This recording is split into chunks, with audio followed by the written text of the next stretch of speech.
महायुतीचा मंत्रिमंडळ विस्तार पुन्हा लांबला। आता 15 डिसेंबरला नागपूरमध्ये शपथविधी। न्यूज 18 लोकमतला सूत्रांची माहिती।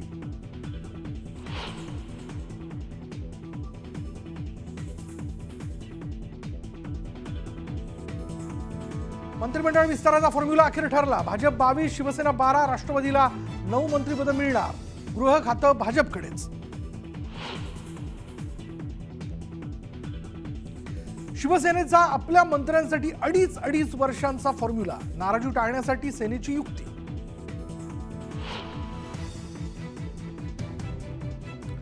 अर्थ मंत्रालय अजितदादांनाच मिळणार। दिल्लीतून दादांना ग्रीन सिग्नल।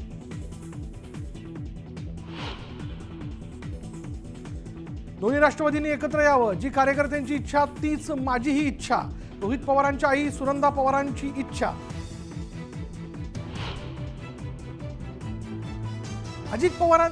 शरद पवारांचे 5 खासदार फोडा तरच केंद्रात मंत्रिपद, असं भाजपने अजितदादा आणि प्रफुल्ल पटेल यांना सांगितलं। संजय राऊतांचा खळबळजनक आरोप। तर पवार भाजपसोबत जातील असं वाटत नाही, राऊतांचं वक्तव्य। पालिका निवडणुका स्वतंत्र लढल्या पाहिजे। पालिका स्वबळावर लढण्याचे संजय राऊतांचे संकेत। नैराश्यातून एकला चलो रेचा नारा वडेट्टीवारांची टीका।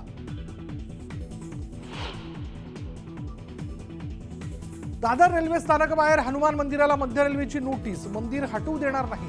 नोटीस विरोधात स्थानिक आक्रमक। हिंदू हिताचं बोलणारे भाजप नेते रेल्वेनं दादरचं मंदिर पाडण्याच्या दिलेल्या नोटीसवर गप्प का? उद्धव ठाकरेंनी विचारला सवाल। सत्तेसाठी हिंदुत्वाची कास सोडणारे आज हिंदूंच्या रक्षणाबद्दल बोलतायत। ठाकरेंच्या टीकेला चंद्रशेखर बावनकुळेंचं उत्तर। मोदींवर बोलण्याची तुमची लायकी नाही, बावनकुळेंची टीका। सनदी अधिकारी अश्विनी भिडेंची मुख्यमंत्री कार्यालयात प्रधान सचिव म्हणून नियुक्ती। ब्रिजेश सिंग यांना प्रधान सचिव पदापासून केलं पदमुक्त। आणि अभिनेता अल्लू अर्जुनला अटक। जामीन। चेंगराचेंगरीत महिलेच्या मृत्यू प्रकरणी सकाळी अटक, संध्याकाळी जामीन।